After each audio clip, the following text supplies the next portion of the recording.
Bien, bonjour à toutes et à tous, Philippe Cachat pour l'inspection de l'enseignement agricole, discipline EPS, pour celles et ceux qui ne me connaîtraient pas encore. Donc, je vous retrouve ce soir pour vous présenter plus en détail, puisque déjà une première ébauche qui avait été faite en JF2R l'an passé, plus en détail donc les textes Rénovation Bac Pro à l'aide d'un diaporama commenté que je vais partager juste après. Ce diaporama commenté est également accompagné, disponible sur Chlorophyll et le wiki, d'une foire aux questions, version numérique, puisqu'il s'agit de petites capsules vidéo durant lesquelles, avec Étienne Fagot et puis deux autres enseignants en poste, on alterne le jeu des questions-réponses. Dernière petite précision avant de basculer sur le partage d'écran et le diaporama. Euh, voilà, ça serait quand même très intéressant que vous puissiez accéder à ce contenu avant de venir au JF2R. Les JF2R étant dédiés vraiment à des temps d'échange et des ateliers de production sur la base de ce que vous aurez compris euh, dans ces diaporamas commentés. Voilà, je sais que Marie-Hélène Dupré fait la même chose pour le BTSA. Alors, en guise d'introduction, on va aborder tout de suite voilà, l'approche qui a été retenue. Premier élément, c'est que on va couper cette présentation en deux temps pour vous permettre d'absorber le contenu de façon et de digérer ce contenu de façon plus facile. Un premier diaporama, une première vidéo qui reprend ce partage d'écran pour le diaporama, une première vidéo d'une vingtaine de minutes. Et puis, sur ce premier temps, je reste sur l'architecture grossière du texte Rénovation Bac Pro. Et dans un deuxième temps, ce qui fera l'objet d'une deuxième vidéo, un petit peu plus longue cette fois, on dépassera l'architecture, donc on quittera le référentiel de formation pour s'intéresser davantage aux deux documents d'accompagnement. Donc on verra tout à l'heure qu'il y en a deux. Voilà. Alors, les textes qui sont publiés à ce jour, alors au moment où je vous parle, la note de cadrage sur l'évaluation n'est pas encore parue, mais on a la quasi-certitude que ce sera le cas avant nos JF2R, puisqu'elle est attendue, elle était déjà attendue la semaine dernière. Donc, un référentiel de formation, les documents d'accompagnement des différents modules d'enseignement généraux. En ce qui nous concerne, c'est le MG4. Et puis, les documents d'accompagnement thématique relatifs à l'enseignement de l'EPS, dans lesquels on trouve les référentiels de champ pour l'analogie avec les textes de l'EN. Alors, le calendrier de mise en œuvre, vous savez qu'on a la possibilité de travailler un peu plus en confort par rapport au calendrier initial, que sur cette année, voilà, on va vraiment débuter avec l'année de seconde et que les problématiques certificatives, on les activera pour les premières et les terminales, puisque ça correspond un petit peu au cahier des charges qu'on s'est fixé dans les textes. Euh, donc à partir de septembre 2023, les textes rénovation Bac Pro s'appliquent pour l'année de première, pardon, et septembre 2024 pour l'année de terminale, ce qui nous laisse, voilà, ce qui nous arrange bien en termes d'accompagnement. Alors, la méthodologie, et aussi les acteurs engagés sur l'écriture. On va détailler ça un petit peu en deux temps. Le premier temps, les acteurs qui sont convoqués pour l'écriture du référentiel Bac Pro. Alors déjà, il faut savoir que il y a une commande qui est passée. La commande est passée par le ministère, qui, bien sûr, saisit la direction générale. Et cette dernière, via la sous-direction politique de formation et d'éducation, précise la commande et, d'une certaine manière, met au travail un groupe d'experts. Alors, qui on trouve dans ces groupes d'experts? Essentiellement les inspecteurs de l'enseignement agricole, hein, les inspecteurs pédagogiques, mais également un groupe chargé et spécialisé dans la didactique professionnelle qu'on appelle EduTer. Voilà, c'est une institution dans l'institution. et qui nous aide à mieux formuler les compétences pour faire en sorte qu'elles soient le plus proches possible des situations professionnelles significatives et donc du monde du travail. Alors, sur ce premier temps, quand je parle du référentiel de formation, on est vraiment sur l'architecture, les grandes lignes de l'architecture de ce tronc commun. Hein, j'ai pas précisé, mais il s'agit bien d'une présentation du tronc commun sur cette phase, les différents inspecteurs travaillent de concert, toutes disciplines confondues, pour tenter d'identifier les piliers un petit peu de la formation qui sera dispensée, quel type d'élèves de bac professionnel on souhaite former. Donc ça veut dire quels sont les éléments d'une culture générale que l'élève doit pouvoir appréhender, soit pour rentrer dans le monde du travail directement, soit pour être capable de poursuivre sur des cycles plus ou moins longs en études supérieures. Donc, il y a vraiment une réflexion autour de la complémentarité des blocs capacitaires, leur nombre. On a décidé qu'il y en aurait 4, mais il y aurait pu en avoir 3. Donc, ce travail-là est mené par l'ensemble des inspecteurs et accompagné par le groupe édutaire. Puis, une fois le travail réalisé, il y a un jeu d'allées et venues qui s'organise avec les organisations syndicales et puis, bien sûr, les responsables de la commande.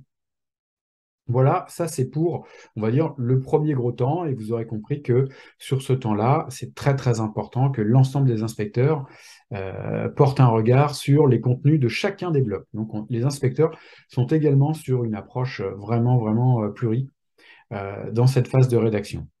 Ensuite, le second temps, on entre dans la rédaction plus précise des blocs capacitaires qui vont convoquer les disciplines.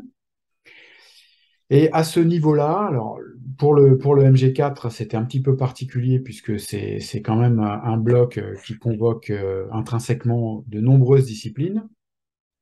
Mais dès lors qu'on rentre vraiment sur la capacité de rang 2 qui intéresse l'EPS, bien moi j'ai travaillé avec deux enseignants coordonnateurs en région pour tenter de définir les contenus parce que on voulait disposer d'une caution de terrain et vérifier que les propositions n'étaient pas totalement déconnectées des problématiques que vous vivez au quotidien dans vos établissements. Voilà, alors il s'agit de Cyril Chiraud et puis Stéphanie Mikulovic, que je remercie encore vivement, très vivement, pour la disponibilité et la qualité du travail effectué. Alors, voilà, on débute à présent. Et je voulais revenir, avant de rentrer dans le vif du sujet, sur des éléments de clarification qui concernent les différents diplômes visés, euh, diplômes du baccalauréat, donc déclinés sous 3 versions que vous connaissez bien. Mais quand vous êtes concerné par ces 3 versions, c'est quand même un exercice complexe de distinguer les cadres réglementaires de l'un ou de l'autre des diplômes concernés. Donc, vous disposez d'un petit tableau de synthèse. Je reviens sur la dernière ligne hein, pour que vous compreniez bien la modalité de contrôle. Pour les filières générales, vous devez, vous le savez, organiser la remontée des fiches certificatives à PSA vers les IAIPR et plus globalement les plans d'évaluation prévisionnelle. C'est une modalité totalement différente pour les bacs technologiques et à plus forte raison pour le bac pro, pour lesquels le ministère de l'Agriculture et de la Souveraineté alimentaire est pour le coup totalement souverain. Donc, la modalité de contrôle, c'est essentiellement le contrôle a posteriori sur la base de ce que les présidents adjoints de jury auraient pu identifier comme dysfonctionnement, comme voilà, petit tracas. Alors, voilà, on aborde maintenant, alors je ne veux pas m'attarder dessus, d'une part parce que ce sont des éléments qui avaient été vus dans le cadre des JF2R l'an passé. L'idée, c'était vraiment de rafraîchir un petit peu ce qui avait été dit il y a bientôt un an. Donc, le tronc commun propose 4 modules, c'est déjà une particularité. Ça veut dire que la culture générale des lycéens doit être conséquente, solide.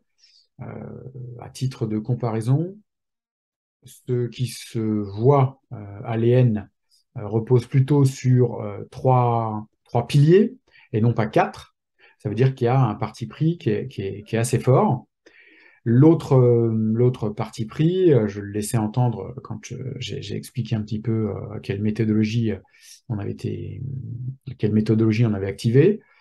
L'autre élément, c'est que dans le cadre des référentiels de formation, ces référentiels sont vraiment construits en respectant une approche capacitaire. Vous l'avez compris, ça veut dire que euh, ce qu'on vise en premier lieu, ce sont les capacités qui apparaissent, les 4 capacités qui sont listées ici, et les disciplines sont au service de ces 4 capacités. Pour créer une analogie, le socle commun de culture, connaissances et compétences, je l'ai dit dans le désordre, mais c'est bien ça, repose sur une logique identique. À savoir, ce qui est premier, c'est l'atteinte des piliers du socle commun, et toutes les disciplines agissent de concert pour tenter de faire acquérir ces différentes compétences. Donc on est exactement sur cette logique-là.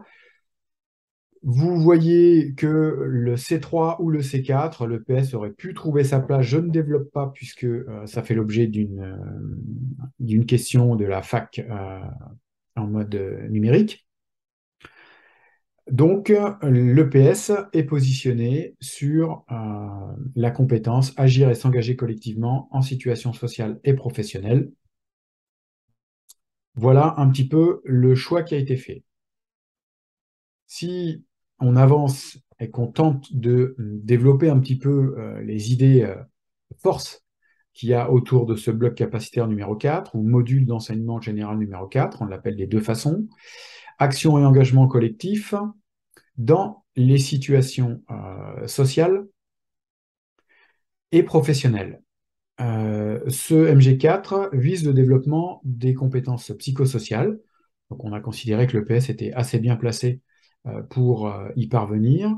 Et dans ce contexte-là, vous voyez que pour chacun des blocs capacitaires, il y a toujours 3 capacités de rang 2, la C4.1, C4.2, C4.3.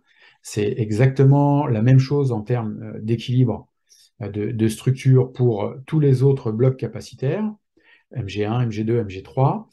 Et l'EPS tente de travailler ou de répondre à l'idée de développer un mode de vie actif et solidaire.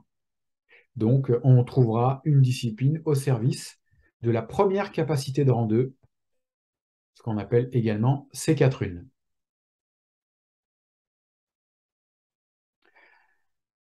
Ce sont toujours des éléments qui s'affichent ici, proposés dans le référentiel de formation. Donc, je ne rentre pas encore dans les documents d'accompagnement, mais simplement, vous comprenez aussi, vous avez donc un visuel sur les grandes têtes de chapitre qui organisent la rédaction. Donc, pour cette capacité de rang 1, C4.1, développer un mode de vie actif et solidaire, on doit réfléchir à des critères d'évaluation, des savoirs mobilisés. Quand vous lisez ces éléments, vous retombez sur des éléments très connus qui convoquent forcément une forme de continuité avec des textes antérieurs. Et puis, les attendus de fin de lycée pro, euh, là aussi, une continuité plutôt avec les textes de l'EN, mais pas vraiment de rupture avec les anciens textes de la grille, puisque la FLP 1 interroge en priorité les éléments de la motricité, la FLP2 les éléments, on va dire des éléments d'ordre méthodologique, et la FLP3 des éléments en lien avec justement les compétences psychosociales, les aspects relationnels et sociaux. Voilà pour le détail. Alors, avant de clôturer, je voulais revenir, enfin, en tout cas, je voulais présenter les liens qui vous permettent d'accéder aux différents textes. Je vais quitter cette page-là. Donc, nous, ce qui nous intéresse, ce sont ici les textes Bac Pro Agri. Donc, vous avez différents liens.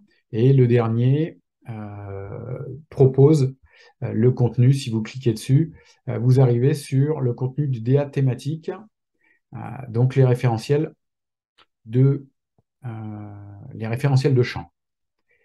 Alors, les référentiels de champ, ça fait l'objet d'une question. Donc, on ne va pas dans dans le, dans les capsules vidéo pour la foire aux questions. Il y a une question qui s'intéresse à voilà, la difficulté de trouver un texte sur chlorophylle.